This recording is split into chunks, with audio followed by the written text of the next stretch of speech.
ഓസ്ട്രേലിയയിലും പ്രശ്നങ്ങളായി. മനസ്സിലാക്കുക, ഓസ്ട്രേലിയയിൽ ഏകദേശം 8 ലക്ഷത്തിലധികം മുസ്ലിം ഇമിഗ്രൻസ് ഉണ്ട്. അത് പൊതുവെ ഏറ്റവും കൂടുതലുള്ളത് ഈ ടർക്കിയിൽ നിന്നും പാകിസ്ഥാനിൽ നിന്നും ചില അറബ് രാജ്യങ്ങളിൽ നിന്നുമാണ്.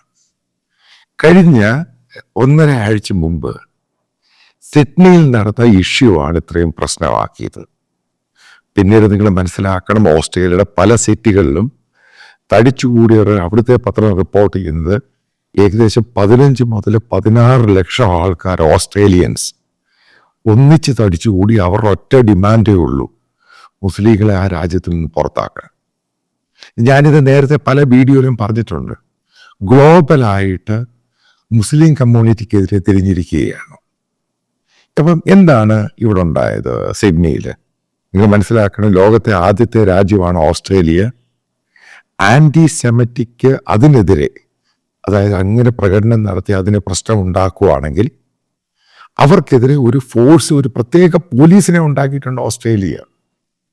അവിടെ നിന്നാണ് ഇതിൻ്റെ തുടക്കം മുഴുവനും തുടങ്ങുന്നത്. പാലസ്തീൻ അനുകൂലമായിട്ടും ആൻറ്റി സെമറ്റിക് മുദ്രാവാക്യമൊക്കെ മുഴക്കി സിഡ്നിക്കടുത്ത് കൂടുതൽ മുസ്ലിം കമ്മ്യൂണിറ്റി താമസിക്കുന്നിടത്ത് വലിയൊരു പ്രകടനം നടന്നു. 3-4 ദിവസം കൊണ്ട് നടക്കുകയാണ്. അപ്പൊ അതുമായിട്ട് ബന്ധപ്പെട്ട പ്രശ്നങ്ങൾ സ്റ്റാർട്ടായി. പിന്നീടാണ് ഇത് മുഴുവനും തിരിഞ്ഞു മറിയുന്നത്. പിന്നീട് എന്താണ് ഉണ്ടായത്? ശ്രദ്ധിക്കുക, വളരെ ഇമ്പോർട്ടൻ്റ് ആയിട്ടുള്ള കാര്യമാണ്. അവിടെ താമസിക്കുന്ന, അവിടെ പഠിക്കാൻ പോകുന്ന മലയാളികളായ മുസ്ലിങ്ങൾ അവരും ഈ വീഡിയോ കണ്ടിരിക്കണം. എന്താണ് അവിടെ, ഞാനിത് മുഴുവനും വായിച്ച് മനസ്സിലാക്കിയിട്ടാണ് വീഡിയോ കണ്ടന്റ് ചെയ്യുന്നത്. അവിടെ പല മുസ്ലിങ്ങളുടെ കടകൾ അത് തുറക്കാൻ സമ്മതിക്കുന്നില്ല. അതിൻ്റെ മുകളിൽ അതിൻ്റെ അടിച്ചിരിക്കുകയാണ് ക്യാൻസൽ മുസ്ലിംസ്. അതായത് ഏകദേശം 5000-അധികം മുസ്ലിം കുട്ടികൾ ഓസ്ട്രേലിയയിൽ പഠിക്കുന്നുണ്ട്. ഓസ്ട്രേലിയയുടെ രീതിയുണ്ട്, മൾട്ടി കൾച്ചറും മൾട്ടി റിലീജിയനുമാണ്.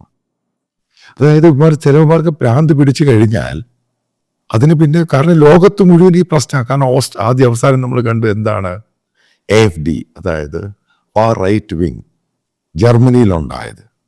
ഇത് ലോകം മുഴുവനും പോവുകയാണ്. ഇവരുടെയൊക്കെ പ്രസ്താവനകളും പ്രസംഗങ്ങളൊക്കെ നിങ്ങൾ യൂട്യൂബിൽ നിന്ന് എടുത്ത് നോക്കുക, എങ്ങനെയാണ് അവിടുത്തെ ഫാർ റൈറ്റ് പ്രസംഗിക്കുന്നത്. അവിടെ ഭരിച്ചുകൊണ്ടിരിക്കുന്ന ആൽബനീസാണ്, അതായത് ഒരു മോഡറേറ്റ് ലെഫ്റ്റ് കക്ഷിയാണ്. പുള്ളിക്ക് പോലും പിടിച്ചിരിക്കാൻ പറ്റുന്നില്ല. അവിടെ ലോക്കൽ MPസും ഒക്കെ ഇവർ ഈ പറയുന്ന ഈ ഗ്രൂപ്പിന്, അതായത് മുസ്ലിങ്ങളെ അവിടുന്ന് ഓടിക്കണം എന്ന് പറയുന്ന ഗ്രൂപ്പിന്റെ കൂടെ നിൽക്കുകയാണ്. അവർ പബ്ലിക്കലി മുസ്ലിം കമ്മ്യൂണിറ്റിയാണ്, മൈനോറിറ്റിയാണെന്ന് പറയുകയാണെങ്കിൽ തന്നെ ഇവർ ആ പ്രകടനം ചെയ്യുന്നവരുടെ അനുകൂലമായിട്ട്, കാരണം അവർ ഓസ്ട്രേലിയൻ സിറ്റിസണാണ്. മുസ്ലിങ്ങളാകെ 3% ഉള്ളൂ. അപ്പം മനസ്സിലാക്കുക, അവിടെ മുസ്ലിങ്ങൾക്കെതിരെ വലിയ രീതിയിലാണ്. റോഡിൽ പോകാൻ പറ്റില്ല. ഒരു തലയെ തൊപ്പി വെച്ചോ മറ്റേ ഹിജാബോ ആ സാധനമൊന്നും ഇട്ടുകൊണ്ട് അവിടെ പഠിക്കുന്ന മലയാളി പെൺകുട്ടികളാണെങ്കിൽ ആണുങ്ങളും നിങ്ങളവിടെ മുസ്ലിം പള്ളികളിൽ പോകുന്നത് വരെ ഇവർ വീക്ഷിക്കുന്നുണ്ട്. അത് മനസ്സിലാക്കുക, ഇത് വളരെ സീരിയസ് ആയിട്ടുള്ള ഇഷ്യൂ ആണ്. കാരണം ഒത്തിരി മലയാളികളായ മുസ്ലിങ്ങളവിടെ പഠിക്കുന്ന ഒരു രാജ്യം കൂടിയാണ്. കാരണം ഈ പറയുന്ന ഹമാസ് ആണെങ്കിലും പാലസ്തീൻ ആണെങ്കിലും ഈ ഇഷ്യൂ എന്ന് പറയുന്നത് ഇപ്പം മുസ്ലിം രാജ്യങ്ങളിൽ പ്രശ്നമൊന്നുമില്ല, പക്ഷെ ക്രിസ്ത്യൻ രാജ്യങ്ങളിൽ അത് പ്രശ്നമാണ്. അത് ആദ്യം നിങ്ങൾ മനസ്സിലാക്കുക. ഇപ്പം ഇന്ത്യയിൽ നിങ്ങൾക്ക് കേരളത്തിൽ മാത്രമേ ഹമാസിനും പാലസ്തീനും അനുകൂലമായിട്ട് ഒരു പ്രകടനം നടത്താൻ പറ്റുള്ളൂ. ഇന്ത്യയിൽ വേറെ ഒറ്റ സ്റ്റേറ്റിൽ നടത്താൻ പറ്റത്തില്ല. ചിലപ്പോൾ കാശ്മീരിലും പറ്റും. അതാണ് അതിൻ്റെ റീസൺ. നിങ്ങളത് ഈ പറയുന്ന സുഡാപ്പികൾ പറയുന്നത് കേൾക്കരുത്. അവന് ബോധമില്ല എന്തുവാണ് ഈ ലോകം എങ്ങനെയാണ് പോകുന്നത്. ഓസ്ട്രേലിയ എന്ന് പറയുന്നൊരു സമാധാനമുള്ള രാജ്യമാണ്. അപ്പം അടുപ്പിച്ചടുപ്പിച്ച് അവിടെ പല ഇഷ്യൂസ് ഉണ്ടായി. അവസാനം ഫിസിക്കൽ ഫൈറ്റിലോട്ടായി. ഇപ്പം അവിടെയുള്ള മുസ്ലിങ്ങൾ അവിടെയുള്ള കണ്ടവർക്ക് വീട്ടിലിരിക്കുക, പുറത്തിറങ്ങാൻ പേടിയായി. അപ്പം എന്താണ് ഗവൺമെന്റ് ചെയ്യാൻ പോകുന്നത്? ഗവൺമെന്റ് പുതിയ ഇമിഗ്രേഷൻ ലോ ഉണ്ടാക്കാൻ പോവുകയാണ്. അതിനകത്ത് ഫാർ റൈറ്റ് എന്താ പറയുന്നത്? അവിടെ താമസമാക്കിയ മുസ്ലിങ്ങളെ തിരിച്ചയക്കണം, അവരുടെ ബിസിനസ്സുകൾ കട്ട് ചെയ്യണം, അവരുടെ ഫ്രീഡം കുറയ്ക്കണം. അതായത് പരസ്യമായിട്ടും നിങ്ങൾ മനസ്സിലാക്കുക, അവിടെ മദ്രസയും പള്ളികൾ അടയ്ക്കാനാണ് പറയുന്നത് far right. Same like Germany. അതായത് നിങ്ങൾ ഉദ്ദേശിക്കുന്ന പോലെ സുഡാപ്പീസ് ഇമാരി പറയുന്നത് കേൾക്കരുത്. കാരണം നിങ്ങൾ അവിടെ അതായത് മോഡറേറ്റ് ആയിട്ടുള്ള മുസ്ലിങ്ങൾ മനസ്സിലാക്കണം, ലോകം അതിഭയങ്കരമായിട്ട് നിങ്ങൾക്കെതിരെ തിരിയുകയാണ്. ശരിക്കും നിങ്ങൾ ഈ പൂർണ്ണമായിട്ടും മത തീവ്രതയുള്ളവനെ മാറ്റി നിർത്തുക. അത് ഏറ്റവും കൂടുതൽ ഹാൻഡിക്യാപ്ഡ് ആകുമ്പോൾ നിങ്ങളാണ്. കാരണം അവര് ഈ പറയുന്ന ദുബായ്, മിഡിൽ ഈസ്റ്റൊക്കെ ഉള്ളൂ. ബാക്കിയുള്ളവർ ലോകത്തൊക്കെ പോയി പഠിക്കുകയും ജോലി ചെയ്യുകയും വർക്ക് ചെയ്യുകയൊക്കെ ചെയ്യുന്നവരാണ്. ഇന്നെന്തോ ജർമ്മനിലുണ്ടായിരിക്കും മുസ്ലിം പേരുള്ള ആളുകളെ ജർമ്മൻ എയർപോർട്ടിൽ കയറ്റുന്നില്ല. ആ രീതിയിലാണ് സംഭവം പിച്ചു മാറിയത്. അത് നിങ്ങൾ കണ്ടു കാണും. 4 ദിവസം മുമ്പ് ഏകദേശം 200-300 അഫ്ഗാൻകാരെ പറഞ്ഞു വിട്ടു പെട്ടെന്ന്. കാരണം അവിടെ ആ കൊച്ചുകുട്ടിയെ കൊന്നതും ആ ഇഷ്യൂ ആയിട്ട് ബന്ധപ്പെട്ട്. കാരണം ഈ ജർമ്മൻ ഗവൺമെന്റ് അത് ചെയ്തില്ല എങ്കിൽ ജർമ്മനിയുടെ ഐഡന്റിറ്റി പോലും, അവിടുത്തെ പൊളിറ്റീഷ്യൻസിന്റെ ഐഡന്റിറ്റി പോലും പോകുന്ന രീതിയിൽ AFD കയറി വരിക. അത് ഫാർ റൈറ്റ് കയറി വന്നു കഴിഞ്ഞാൽ പിന്നീട് നിങ്ങൾ ഉദ്ദേശിക്കുന്ന അല്ല അവിടെ നടക്കുന്നത്. ഞാനിത് പറയുമ്പോഴും നിങ്ങൾ അതിൻ്റെ യാഥാർത്ഥ്യം മനസ്സിലാക്കണം. ഫാർ റൈറ്റിന് യാതൊരു കോംപ്രമൈസും ഇല്ല. അതാണ് AFDയുടെ ആലീസ് വീഡിൽ പറയുന്നത്. ഒരു കാരണവശാലും കോംപ്രമൈസ് ചെയ്തില്ല, ഇവരെ പുറത്താക്കും. അതുകൊണ്ടാണ് അവർ പള്ളികളടയ്ക്കും, മോസ്കുകളടയ്ക്കും, ഇസ്ലാമിക് ക്ലർജീസിനെ പുറത്താക്കും. ഈ പർദ്ദ എന്ന് പറഞ്ഞാൽ ആ കറുത്ത വസ്ത്രവും ഹിജാബ് ഇടാൻ സമ്മതിക്കുന്നു. ഇതൊക്കെ പരസ്യമായിട്ട് പറയുവാണ് ഇലക്ഷനിൽ. ഇതേ സെയിം സംഭവം ഓസ്ട്രേലിയയിലുണ്ടാവുക. ഇതാണ് ഞാൻ പലപ്പോഴും നിങ്ങൾ ഈ പാലസ്തീനെതിരെ അനുകൂലമായിട്ടും ഹമാസിന് അനുകൂലമായിട്ടും നിങ്ങൾ സോഷ്യൽ മീഡിയയിലൊക്കെ എഴുതുമ്പോഴും പറയുമ്പോഴും ഇത് ലോകം മാച്ച് ചെയ്യുന്നുണ്ട്. എന്താണ് ഇപ്പോൾ ഉണ്ടായത്? ഇവർ ഈ സോഷ്യൽ മീഡിയയിൽ ഹമാസിന് അനുകൂലമായിട്ടും ഹിസ്ബുള്ളയ്ക്ക് അനുകൂലമായിട്ടും അവിടെ മുസ്ലിം കമ്മ്യൂണിറ്റി കൂടുതലുള്ള ഭാഗത്ത് സോഷ്യൽ മീഡിയയിൽ എഴുതി. പിന്നീട് ഒരു വലിയ അടുപ്പിച്ചടുപ്പിച്ച് ഹമാസിന് വേണ്ടിയും പാലസ്തീനു വേണ്ടി പ്രകടനം നടത്തി. ആന്റി സെമറ്റിക് മൂവ്മെന്റ് ഉണ്ട്. അവിടെ ജൂയിഷിനെ അടിക്കാൻ പോയി, തല്ലാൻ പോയി, അവരെ കടകളടിക്കാൻ പോയി. ഇന്നെന്താ ഉണ്ടായത്? പൊട്ടന്മാരാ. ഇന്ന് അവന് കട തുറക്കാൻ വയ്യ.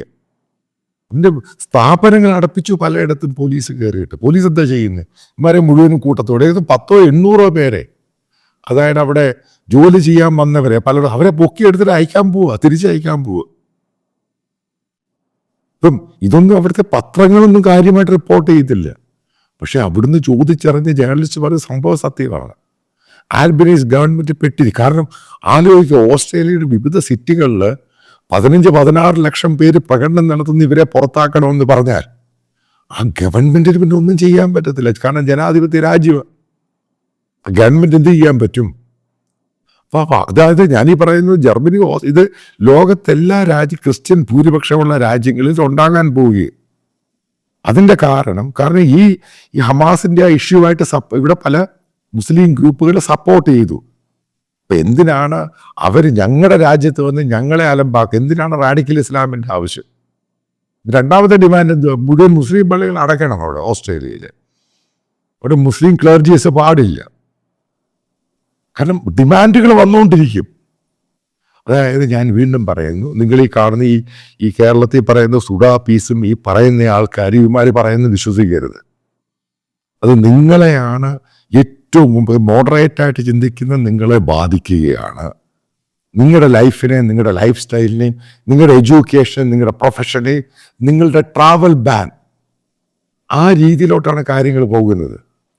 അതായത് ജർമ്മനി ഭയങ്കരമായിട്ട് കയറി അങ്ങ് സ്ട്രിക്റ്റ് ആക്കി ഇപ്പോഴത്തെ ഗവൺമെൻറ്. കാരണം അവർ ഭൂരിപക്ഷം നഷ്ടപ്പെട്ട ഗവൺമെൻറ്റാണ്. പക്ഷെ മുഖം രക്ഷിക്കാൻ വേണ്ടി ജർമ്മൻ ജനതയെ എങ്ങനെയെങ്കിലും സാറ്റിസ്ഫൈ ചെയ്യാൻ വേണ്ടി ചെയ്ത പരിപാടിയാണ്. ജയിലുകടി ഇല്ലീഗൽ ഇമിഗ്രൻസ് ആയിട്ടോ അവിടെ താമസിക്കുന്ന എല്ലാ ആൾക്കാരും മുഴുവനും കണക്കെടുത്തുകൊണ്ടിരിക്കുക പാക്ക് ചെയ്യാൻ വേണ്ടി. ഇത് ഓസ്ട്രേലിയയിലുണ്ടാകും. ഉണ്ടായിക്കഴിഞ്ഞാൽ നിങ്ങൾ ആലോചിക്കും, ഇത് എഫക്റ്റഡ് ആരാണ് ഏറ്റവും കൂടുതൽ? ഈ റാഡിക്കൽ ഇസ്ലാം. കാരണം അവൻ ഇവിടല്ലേ, അവിടെ അവൻ പോവും. പക്ഷെ സാധാരണയായിട്ട് ജോലി ചെയ്യുകയും വർക്ക് ചെയ്യുകയും ബിസിനസ് ചെയ്യുകയും എഡ്യൂക്കേഷൻ പ്രൊഫഷണൽസ് ഇവരെ ഭയങ്കരമായിട്ട് കയറി ബാധിക്കും. അപ്പം അതുകൊണ്ട് ഇത് അവിടെ തുടങ്ങിക്കഴിഞ്ഞാൽ ഉറപ്പായിട്ട് ന്യൂസിലാൻഡിൽ കയറി അടിക്കും. ന്യൂസിലാൻഡ് ഉറപ്പായിട്ട് ഇത് കയറി അടിക്കും. കാരണം ഓസ്ട്രേലിയ ന്യൂസിലാൻഡ് അതിൻ്റെ ബന്ധം അങ്ങനെയാണ് സംഭവം. അതുകൊണ്ട് വളരെ കരുതിയിരിക്കുക. ഈ ഒരു മൂവ്മെന്റ് എന്ന് പറയുന്നത് ഗ്ലോബൽ ഒരു മൂവ്മെന്റ് ആയിട്ട് മാറിയിട്ടുണ്ട്. അതിൻ്റെ കാരണം ഈ October 7th ബന്ധപ്പെട്ട് തന്നെയാണ്. അതായത് ലോക രാജ്യങ്ങൾ മുഴുവനും ഈ ഇസ്രായേലിനെ സപ്പോർട്ട് ചെയ്യുന്നത് ബിക്കോസ് ഓഫ് ക്രൈസ്റ്റ്. അതാണ് ആ സംഭവം. അപ്പം അതിനെതിരെ ആരെങ്കിലും പ്രശ്നമുണ്ടാക്കി എവിടെയെങ്കിലും പ്രകടനം നടത്തുവാണെങ്കിൽ നോർമലായിട്ട് അത് പ്രൊവോക്ക് ചെയ്യും. അത് മനസ്സിലാക്കുക. കാരണം പല ആവർത്തി ഓസ്ട്രേലിയയിൽ ഇതേപോലെ പല ഇൻസിഡൻ്റ് ഉണ്ടായി. നമ്മൾ കഴിഞ്ഞ 5-6 വർഷം എടുത്ത് നോക്കുകയാണെങ്കിൽ. അപ്പം ഇതിൻ്റെ ഇടയ്ക്കാണ് ഈ ഫാർ റൈറ്റ് മൂവ്മെൻറ്റ് കയറി വരുന്നത്. അപ്പം ഈ ഫാർ റൈറ്റ് മൂവ്മെൻറ്റ് കട്ട് ത്രോട്ടാണ്. പുറത്താക്കുക അല്ലെങ്കിൽ കളയുക. അവർക്ക് പിന്നെ അതിൻ്റെ അകത്തൊരു കോംപ്രമൈസിൻ്റെ ടോക്കൊന്നുമില്ല. അതാണ് അവർ പറയുന്നത്. അപ്പം വീണ്ടും ആവർത്തിക്കുന്നു, നിങ്ങൾ ഈ സുഡാപ്പികൾ പറയുന്നത് കേരളത്തിലെ അവന്മാർ പറയുന്നത് കേൾക്കരുത്. ഒരു എക്സ്പീരിയൻസ് സീനിയർ ജേർണലിസ്റ്റ് എന്ന നിലയിലാണ് പറയുന്നത്. ലോകത്തിൻ്റെ ഗതിവിഗതികൾ എന്ന് പറയുന്നത് അത് മാറി മറിഞ്ഞുകൊണ്ടിരിക്കുകയാണ്. അപ്പം അതിന് വളരെ ഫോക്കസ്ഡ് ആയിട്ട് സംഭവമായി ഫാർ റൈറ്റ് വിങ് ഹാർഡ് കോറാണ്.